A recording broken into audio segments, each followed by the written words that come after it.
My topic today is Orthodoxy on the ground. It's more about practical voice from Ukraine. First of all, before I start, I just wanted to say that maybe will be the different presentation from our conference, because I'm working as a field worker. What does it mean? As a volunteer during the armed conflict in Ukraine, as a sociologist of religion on the ground, so making a lot of field work, in-depth interviews, and looking what's going on, not on a high theological level, but on the ground with sociology, and also working as a mediator and dialogue facilitator in the conflict zone and in different communities in Ukraine. So please, if you have any questions, I can share more information after the presentation, because some of them are quite confidential, so because of the mediation work right now during the active phase of conflict. I will just briefly take some conclusions from me, taken as a sociologist after a MAIDAN period for religion in Ukraine. And first, there are changes on the map of religious players, so-called. So I taken religious organizations and players and social actors. As you know, of course, after the coming with Tomos, also changing with armed conflict and Crimea events, not only in Christian world, but also in the Muslim and other religious organizations. So everything was changed, and it's still looking not like before the Maidan events, and especially for Orthodox community. Also, there were a lot of urgent responses to social crisis in Ukraine, making not only with military chaplaincy, medical chaplaincy, also some responses on theological and practical level to social crisis, during to the issues of economical, social crisis in Ukraine and armed conflict zone and the line of division.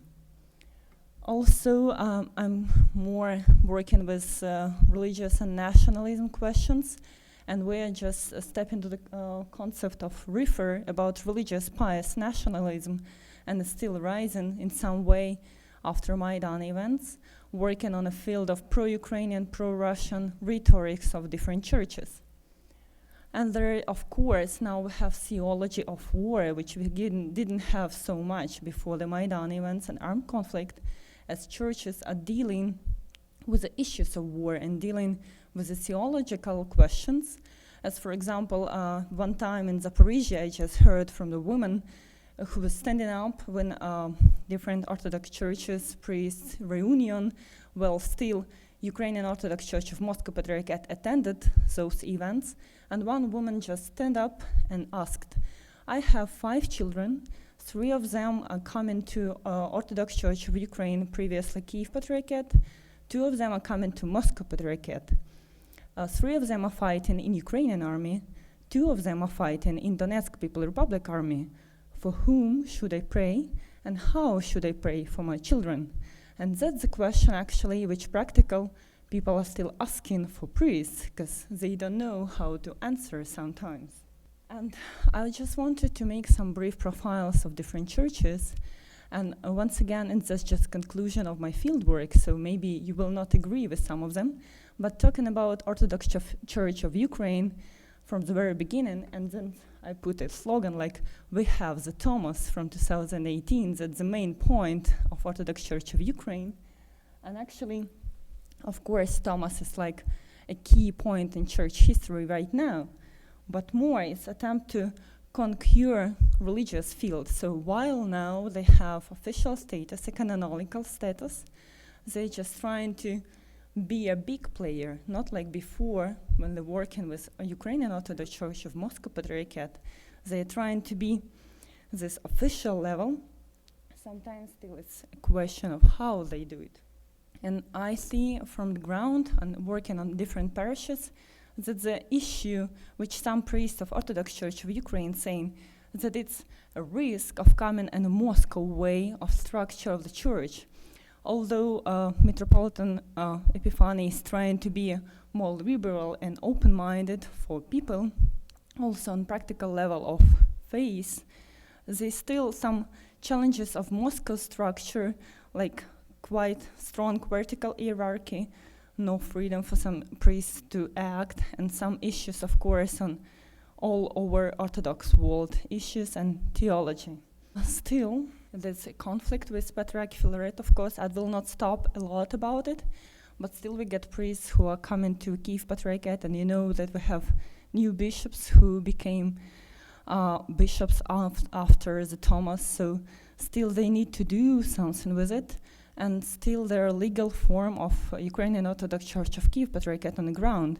So they are still different structures, and of course of Autocephalous Church of Ukraine, not all of the priests are happy to be in part of Orthodox Church of Ukraine right now, because they were united automatically, but there are a lot of legal issues in the courts, and also in a conflict on a legal level. So they don't know how to register, not all the documents are registered now, and then a lot of issues of Ministry of Culture. And now, while Department of Religious Affairs and Freedom is disappeared, and we need to have a new service of religious affairs and freedom of human rights. Still we don't get it, because we now don't have normal cabinet of ministry which is working. And also saving the old infrastructure of the need for ministers, that's the issue. Another one with new parishes which is coming, and the priests are still counting, like it's 500s, 400s transitions still. Not of them are actually legally authorized, and also I should mention that there are a lot of internal political problems, like for those priests who came from Ukrainian Orthodox Church of Moscow Patriarchate, who were pro-Ukrainian in their political views or neutral, and they were just waiting for Thomas to come. They are still like the other camp inside Orthodox Church of Ukraine. So Orthodox Church of Ukraine right now is not like one solid structure. They have different camps, as well as Ukrainian Orthodox Church of Moscow Patriarchate. And some people who are coming from Moscow Patriarchate, they are like others, taken as others for priests who were in Kiev Patriarchate before, and they are not accepted as those who could be on the one level with other ministries. And that's the issue as well, that, for example, if you want to be official church playing on the ground with on an all international level, with other ministers, with other bishops, with other metropolitan, you cannot stand above the problem, while still get internal conflicts inside your church, and there are a lot of them.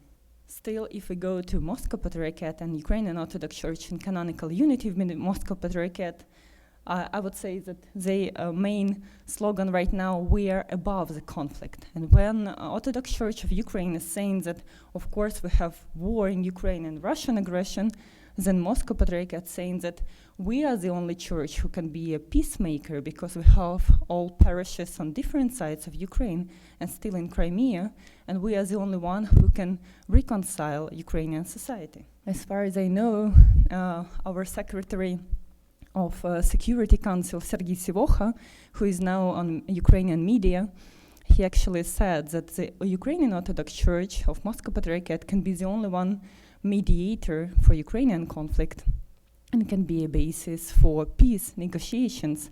Still, there are a lot of questions to be done with it. And also the church position above the conflict actually do not have answers about conflict on the ground. And you know, of course, about cases of priests taking weapon and selling them to the people. Also priests who denied to bury the child who were baptized in Kiev Patriarchate, and other issues with security services. Still, they emphasize on a public level their independence from Moscow, and of course that's quite different situation, because if Orthodox Church of Ukraine is not united inside, then Ukrainian Orthodox Church of Moscow Patriarchate is also not unified inside, because they have pro-Russian field, pro-Ukrainian field, and bigger part of priests who are neutral actually, and they're just waiting for some other events in political way. And also there are internal differences in political views inside the bishops and metropolitans, and you know that Alexander Dubinko was one of the main pro-Ukrainian metropolitan who actually came to Orthodox Church of Ukraine, represented in now another way of theology. And also they keep the narrative of the only one canonical church, and you can feel it everywhere in every parish, that they are still not recognizing, of course, Orthodox Church of Ukraine, and saying that we are the only one who can come, and we're the only one official. And actually, a lot of people are still saving this narrative, and especially military servicemen. And it's a really interesting occasion from the point of sociology. For example, I've just met a new priest in Kharkiv who was serving as a veteran in Ukrainian army. He was injured, and right now he became a priest of Ukrainian Orthodox Church of Moscow Patriarchate because of saying that this is the only one canonical church. And there's still quite strong narrative in Ukraine that even you have a Thomas, you are not recognized, and you need to be in one official church, even if it's not so with political views. And there are a lot of questions to some priests, what they are doing and what they're talking about on Sundays morning. And also what we have now is the disappearance of Ukrainian Orthodox Church of Moscow Patriarchate from the public sphere. So you cannot see like on big all-Ukrainian events and prayers, priests and bishops coming, but they're really active on the regional level, and still they use the source of local authorities, resources. For example, they're really connected to the oblast or region administration, to mayor of small cities, because they're all in public events, not applying, not giving space for Orthodox Church of Ukraine to come. Of course, it depends on local political level. Still, even after Yanukovych regime, it's not all the local authority changed, and they're still active there, and they're using those political resources. Talking about Ukrainian Greek Catholic Church, if they want to be the all-Ukrainian church, and that's an issue and the latent conflict, as from my point of view, between Ukrainian Orthodox Church of Ukraine and Greek Catholic Church, because they are both canonical now, both pro-Ukrainian, and still there is no unity because among them. As for example, yesterday was mentioned by Nicholas that, for example, they can have some mutual public discourse about coronavirus, and what they could think on a practical level. Still, we didn't get any document, any mutual statement about it. The main competitors for Orthodox Church of Ukraine, they standing on highly pro-Ukrainian position and in support of Ukrainian army, and that gets the issues for them to be a peace church also. Talking from sociological and conflict studies point of view, I'm analyzing the field from dividers and connectors factors. So if we talk about religion in a public space, as religion is dividing factor in armed conflict in today's Ukraine, it's hate language in the frames of Orthodox world as well. So naming like Get Moskovskого Papa, it's like Moscow priest, Kamelon, and those schismatics and those raskolniki. So it's all about hate language, that you shouldn't take any handshake with them, that you should take, for example, Lavra back to Ukrainian church. And there is some calling for violent actions as well. And if, for example, it's not hard to find some evidence, it's only important to open Facebook in the morning and you can see the hate language from priests, which is not talking about faith theological position with the open-minded church to talk with the brothers and to deal with the problems. There's mobilization for fighting people, and it's really felt on the ground. For example, like you should go to Ukrainian army, or should you join Donetsk or Lugansk People Republic army, because you need to fight for some ideas, and it's heard on the preachers on Sunday morning, but it's not taken an official statement from bishops and metropolitan and patriarchs. There is theologization of politics and politicization of theology, and you can feel it during Poroshenko as a president, of course, because he was one of the most active politicians in the religious field. And all this advertisement about Thomas in 2018, even with the support of that Orthodox Church of Ukraine really needed recognition, then we saw a real tight connection between politics and religion. There were a lot of discussions, should we have it or not, because it's almost about question, for example, for Patriarch Kirill and about his connection to Putin's regime. Still, it's more about theological questions of symphony, of state power and religion. Their attempts for religious monopoly still their hope to have one Orthodox Church in Ukraine, and still we get more and more with years, now not even two and more, and still no unity inside the church world. And personal ambitions of religious leaders then can be a real divider, especially in the regional level. For example, I traveled through Donbass and Volyn region during last 2 weeks, and there are different situations. It's not dependent on Western or Eastern Ukraine. This narrative is not working anymore. That's more about the personal level of the priests and ministers. For example, you can find Ukrainian Orthodox Church of Moscow Patriarchate with normal connections with Orthodox Church of Ukraine, and it's dependent on personal level and a personal narrative of the priest, not about the church, not about political position. Also, there's isolation of other religious groups. It can be like in a Christian world, for example, that depending on regional, local authorities, as I said, if mayor is connected with Ukrainian Orthodox Church of Moscow Patriarchate, he will not allow other churches to be on any public events or to give in prayers or even to get military servicemen coming to other church and using those so-called budget workers, those people who are working in budget factories, official organization, and they are still they need to go to one church because it's the mayor's decision. Of course, that the using of solid power in regions, for example, in Konstantinivka in Donetsk region, there's a big city now, it's more like regional center on Donbass. There is one big temple of Orthodox Church of Ukraine, and it's still recognized of the war and a lot of active priests, but they can survive only because of support of local business. Without it, they get no chance to be there because of the mayor position again and political situation there.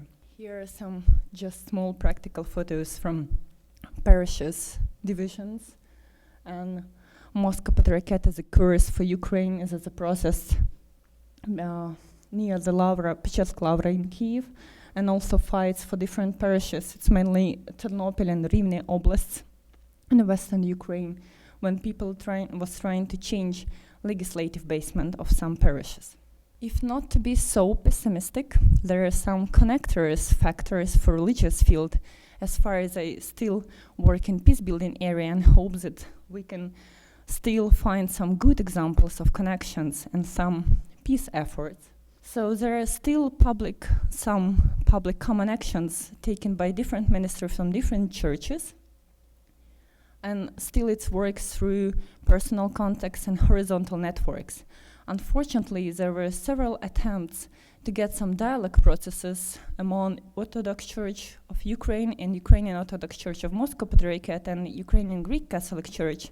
Still, when they were united in one group and talking about, for example, social issue, then bishops actually denied them from that action. So they said that it's not okay to have a dialogue with other church representatives on a ground level. They should decide first on the top level on theology, and only then you can be allowed to work. Still, there are several council of churches, unofficial ones, not like all Ukrainian council of churches and religious organizations, for example, in Kramatorsk, which is still working since the beginning of armed conflict, and it's still working because it's armed conflict zone, and not all of bishops are willing to come there and to deal with social crisis. Still, Protestants, different Orthodox churches, Greek Catholics, Roman Catholics can actually work together thanks to this crisis situation.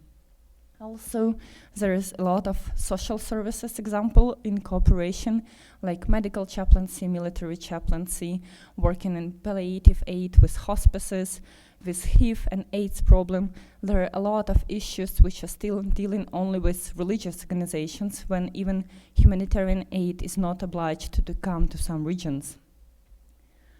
Also, there are several responses to the crisis, also dealing with spiritual needs of people. And for example, as one Greek Catholic priest in close to line of division of armed conflict zone said, a Greek Catholic church can be a peace church because those Orthodox who are afraid to come to the priest because of political reasons, they come into Greek Catholic Church because they feel safe here to talk about everything. There, of course, function of creation of moral codes from religious leaders on the ground, because they still have to respond to some conflict issues. Is it moral or not now to be, for example, in some situation, or how it's to deal with local authorities, how to deal with some issues which are coming, and a lot of political events which are changing every day in dynamical work in Ukraine right now.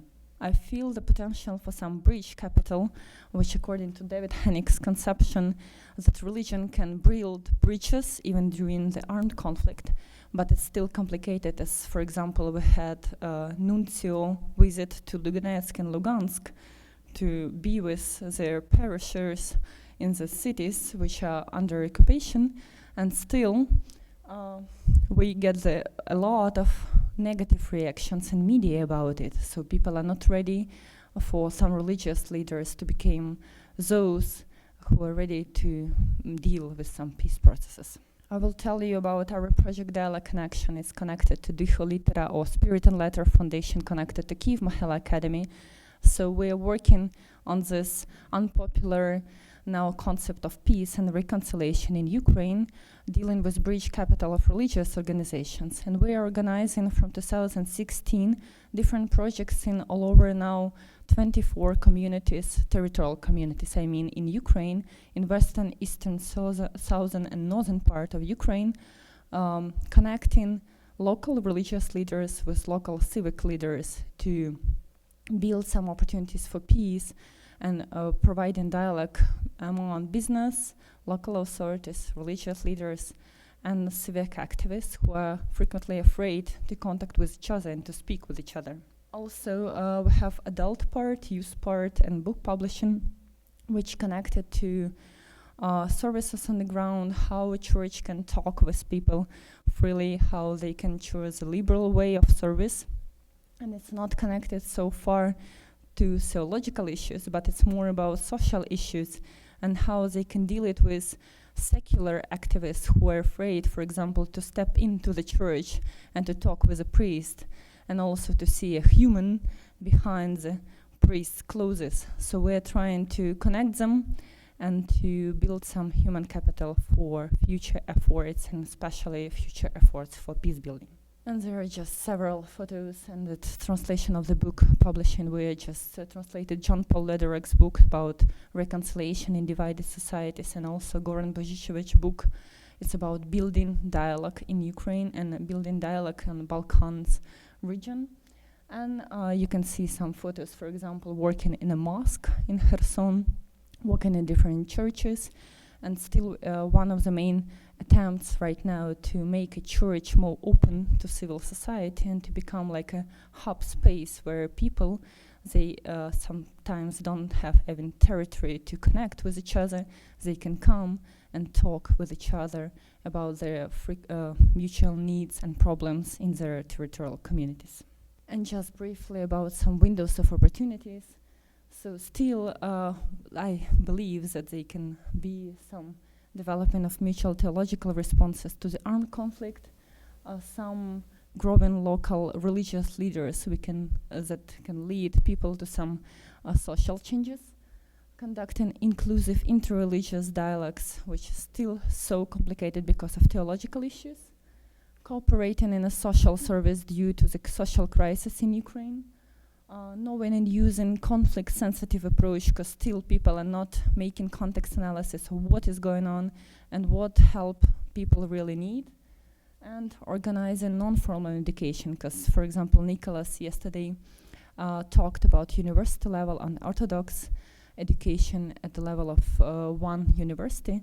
Still, I know about initiatives of Open Orthodox University in Kyiv and Ukrainian Catholic University. They are not connected with mutual events, quite complicated to be connected even though in educational level and conferences. So I hope that sometimes we will get some space for a real dialogue and with different representatives of different political views on dealing with mutual theological problems. So thank you for your attention, and